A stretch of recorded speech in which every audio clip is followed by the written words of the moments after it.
Hello everyone, and welcome back to Dannphan's Advice. Today we're going to be talking about cliches, tropes, and the fear that all writers have of being generic and unoriginal. So cliches are typically defined as parts of stories that have been overdone or commonly used in other stories. The reason why cliches are often seen as a very bad criticism to get on you is because when your story is cliche, when it's too much like other stories that have been done before, it makes your story seem more boring. It makes it seem more generic. It doesn't really stand out on its own. Because when people see the same thing over and over and over again, they get bored. They get tired of the same old thing. Now, what individuals would say is cliche will differ, because all of us have unique experiences in what we've seen before, what we've watched before. And in order to say that something is cliche, you have to compare it to something else. So with a lot of movies, timing is everything when it comes to standing out. Because if there are a lot of people producing the same movie as you at the same time, your movie could risk not standing out. But even more so, it's being compared to those other movies. So it could also risk being called cliche, regardless of whether or not you actually copied from the other movies. And Hollywood knows this. That's why they have to cycle what kind of movies come out at what time. Whenever there's a next big thing, it can only last for a short while before they move on to the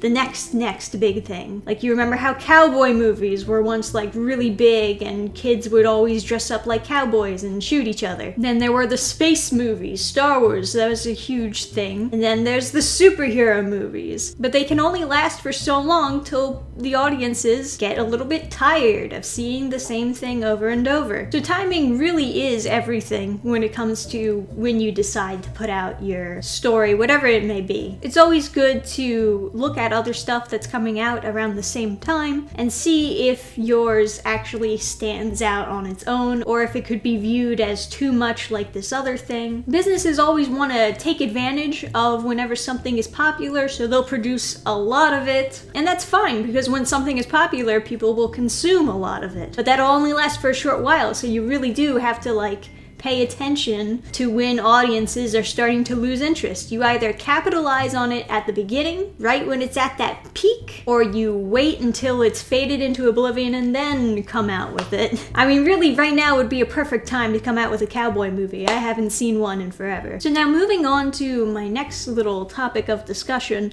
I'm gonna give you a hot take. Cliches are not inherently bad. In fact, part of the reason why they become cliche is because people like them. A certain little bit of writing or a certain twist at the end. The reason why it keeps being done over and over again is because people had a positive reaction to it and they want to do more of what sells. But obviously we can't just go around copy and pasting other people's stories. There's a threshold with how much you can take from something else. And in fact, there are a lot of people who like those trope type movies that fall under their own little category, like buddy cop movies. I do like my buddy cop movies, I'll admit that. Or you even look at anime. They have an entire genre of these types of stories where they go into the video game world. It's all essentially the same plot, but the reason why they're able to have their particular show or manga stand out is because they put some kind of twist on it. They put something original in there that will help it stand out as its own thing. Now, like I said before, individuals are reacting to your story based on what they've personally seen, and this is also applying to where they think the threshold should be. People have different opinions on how much is going to be too cliche and how much is not cliche at all. But if you want to hit a wide audience, you're gonna have to figure out where the middle ground is, where most people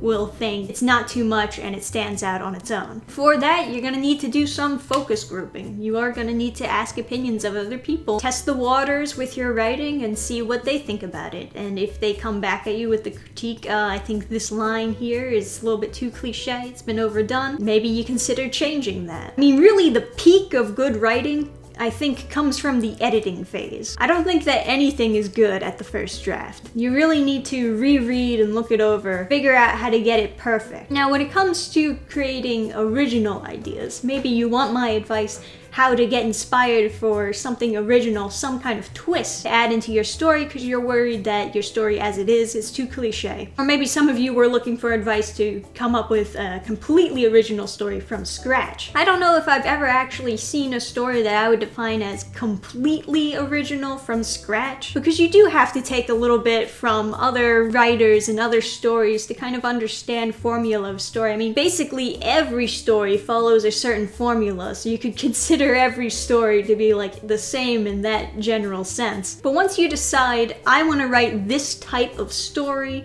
or I want to put this type of character in an adventure, what I typically do to get motivated for that type of story is I start consuming media with those types of stories. And that kind of helps me get inspired, get into the mood for writing those types of stories. But it could also lead to me copycatting what those other stories do. It could lead to some cliche similar lines or cliche plot twists, cliche story elements, trope-ish characters, all that jazz. So if you have a similar writing technique where you consume a lot of media once you have that idea in mind to like get inspired, maybe a good way to avoid falling into that pitfall where you just start copycatting everything that you see is to throw in something that has absolutely nothing to do with the genre or idea that you're working on. Throw a curveball at yourself. If you're writing a buddy cop movie, so you're watching nothing but buddy cop movies, throw on an episode of Naruto somewhere in the middle of there. Like, just throw something that's completely different at yourself. Because once you're stuck in that mindset and you all of a sudden get some sort of other mindset crashed into you, it kind of opens you up to new ideas, I think. Something that you might have not even considered before. You pick up on these other elements of story or these other ideas from completely different genres of story, and you start considering other ideas that you might have not have even thought of